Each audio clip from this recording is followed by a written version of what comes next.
So we know USC football is shedding players in the transfer portal, but exactly what the hell do they need if they go to the transfer portal?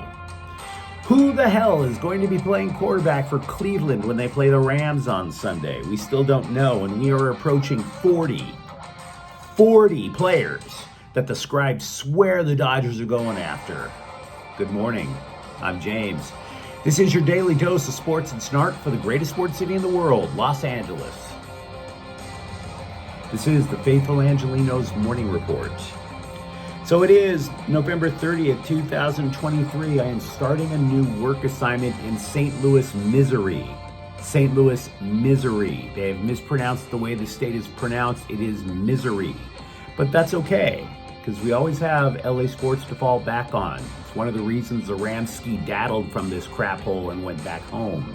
If you like being in the know about LA sports, click the like button. Click the subscribe button. There's a notification bell. Hit that. It'll let you know we drop new content.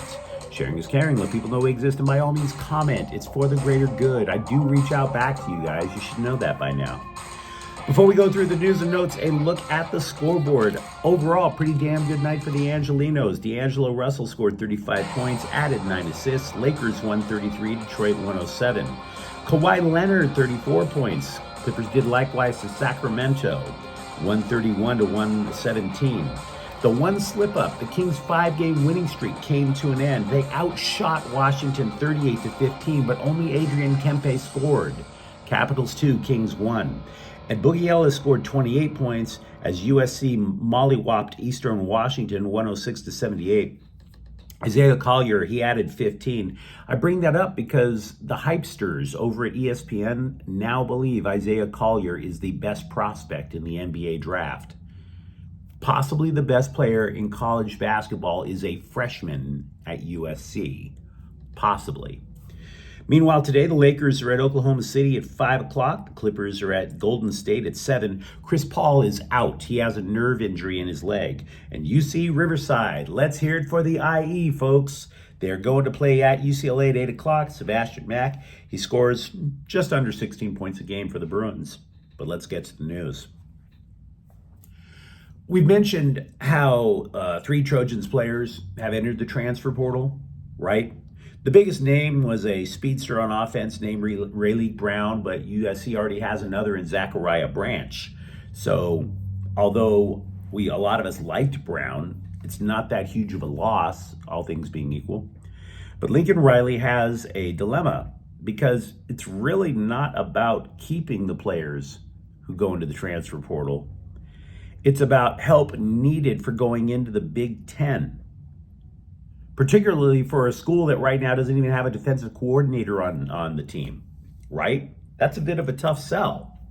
And we've been hearing rumors, US for a couple of weeks now, they're just on the cusp of hire, and it never happens. Lincoln Riley, I don't want to say the man is dragging his feet. He probably has a couple of people that he's trying to choose from. But, it's a pretty good idea to say, we can get you this defensive coordinator to get you to the NFL. If you're making a transfer portal sales pitch, I'll tell you that. Riley definitely says he wants the defense to finally get on track. They were 111th in the country in yards per rush last year.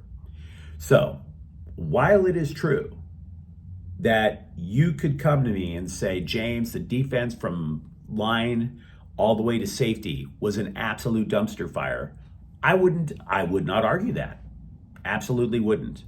But I think because they were seriously bad against the rush, and unlike Alex Grinch's first year of his 2 years at SC, his first year the defensive front got a lot of sacks.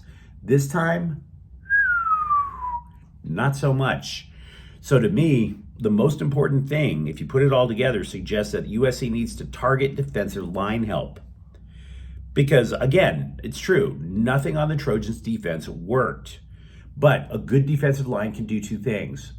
1, limit the running game. 2, pressure on the quarterback immediately, hopefully without blitzing, much like UCLA had during this last season. And besides that, the Trojans are going into the Big Ten. What type of style do most Big Ten football teams play? Are they not much like Utah? where they play a very physical brand of football of offensive line play? And if they're that physical, should you not match that physicality? Does that not become as important? Because again, Big Ten offenses aren't exactly known for air raids, spreads, etc. So USC is going to need more than Bear Alexander up front. If you're going to rebuild the defense going into the Big Ten, start with the defensive line. Meanwhile, that doesn't necessarily solve everything for USC. They're going to lose possibly as many as 3 starting offensive linemen, 2 more running backs, including Austin Jones. Riley doesn't promise, and Riley also did not promise to use the people that are currently on the roster to replace potentially Caleb Williams at quarterback. He did not rule out going to the transfer portal to find another quarterback.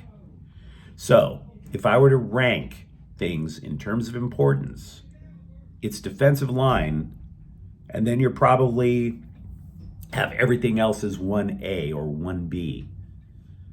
Because if they think that the best option for quarterback is outside of the school, guess what? Quarterback now becomes 2, possibly 1.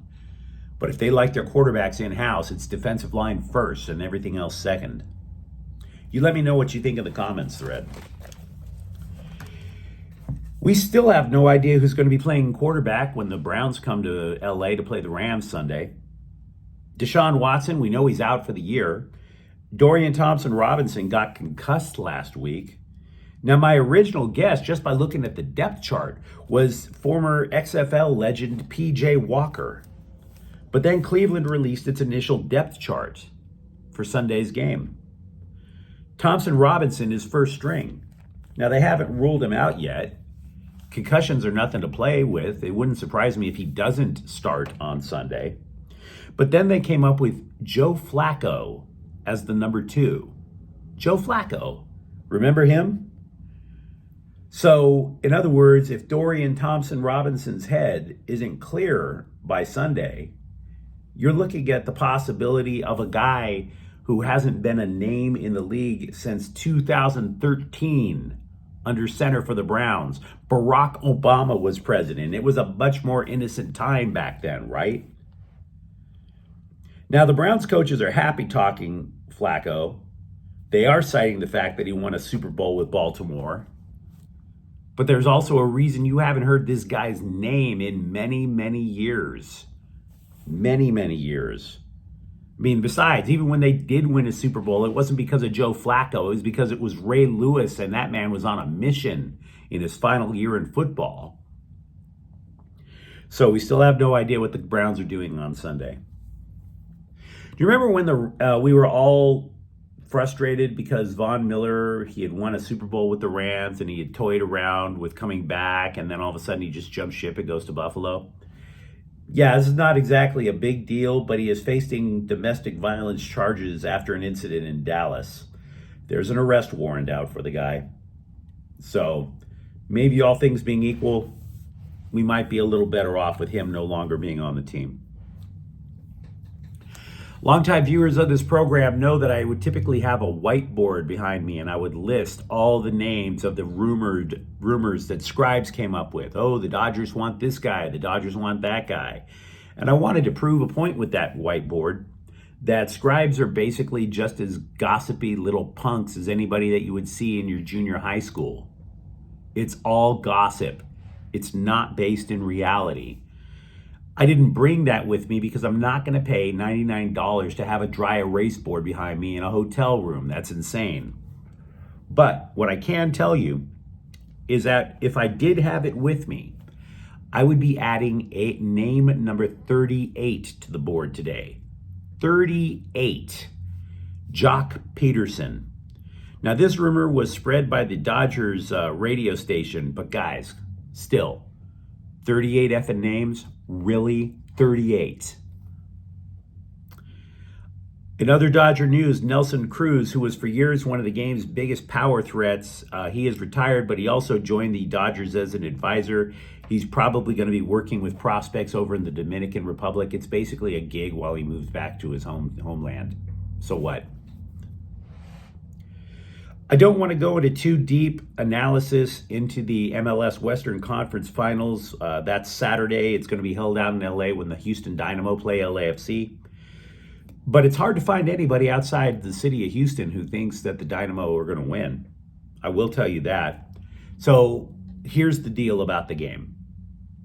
Expect Houston to control possession. Expect them to win the possession battle. And then expect LAFC to capitalize on the counterattack. That's both teams' MOs right now.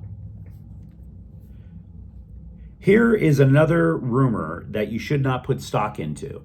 Much like all the crap about the Dodgers, you always hear a ton of Lakers rumors. Agents use the Dodgers during free agency times to try to gin up a market for their players. That's one of the reasons why those 38 names I have, you shouldn't put a lot of stock into. Because it's literally agents just trying to create a bidding war when none exists. Manifest it. Talk it into existence. But teams also spread rumors about NBA trades. They try to gin up markets where it does not exist, and it's literally the same reason.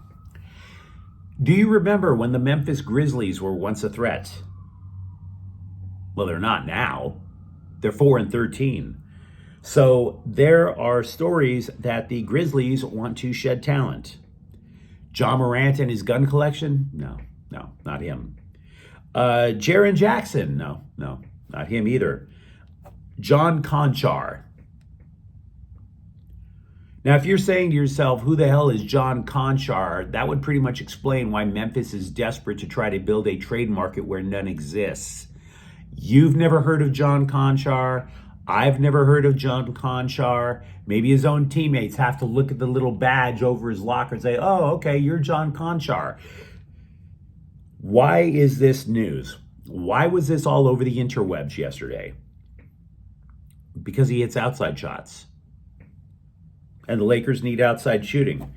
So I'm telling you, don't put any faith into this rumor whatsoever. I believe, without having been in any of the rooms, that sources in Memphis were trying to gin up a bidding war for a rando instead of a difference maker. But you let me know what you think in the comments thread. Talk to me about USC and the transfer portal. Talk to me about the Dodgers and if they should, in fact, reunite with Jock Peterson and if it will, in fact, feel so good. And if you enjoyed the content, don't forget to subscribe to Faithful Angelenos. We're talking LA sports every single day here. Thank you for watching. I'm James. We'll be back tomorrow. Faithful Angelenos is a Kian Corta El Queso production. Take care.